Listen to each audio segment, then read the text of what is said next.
গত 24 বছর ধরে আমরা হিট খাতে খাতে আমার নিচের রক্ত টানা গেছে, তাও আমরা বুকা মতন এই দল সাপোর্ট করে যাই। কথা কও ঠিক কিনা? আমারে বাপ দাদার আমলে যেসব বাটাল সিরিজ হয়ে গেছিল ওই তিলে আমরা লাভ ফাল পারি। কথা কও হত্তিনে মিথ্যে। ও ভাই আফা, তোমাকে কয়টা কথা বলি শোনো। মিথ্যাকে মিথ্যা বলবা, সত্যকে সত্য বলবা। মিথ্যার আশ্রয় নেবা না, আল্লাহর কাছে দায়ী থাকবা। ঠিক আছে। কি রাগ করলা? না। বলো বিসমিল্লাহ। বিসমিল্লাহ। বর্তমানে আমি যে দলের জার্সি পরে আছি এই দলের কোনো অর্জন নাই। কথা কও ঠিক কিনা? ঠিক। আল্লাহর কিরিও ঠিক। কি রাগ করলা?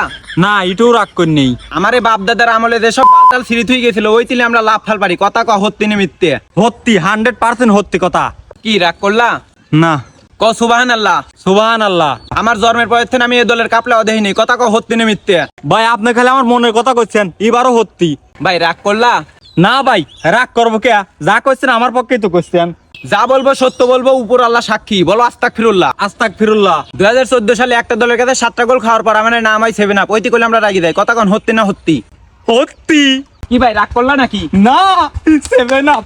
আমার দলে হিরো আলমের মতন একটা প্লেয়ার আছে, চুলে ছোয়া লাগলেই পড়ে যায়। কথা কন ঠিক কিনা? ঠিক ভাই, বুঝি আসেন ভাই।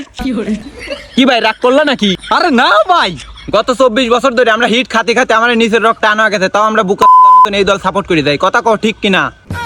ঠিক ভাই ঠিক, একবারে মনের কথা কইছেন। এতক্ষণ যা কইছেন মোট আমার পক্ষে কথা কইছেন। তা ভাই এবার আপনাদের বিশ্বকাপের পরিকল্পনা কি?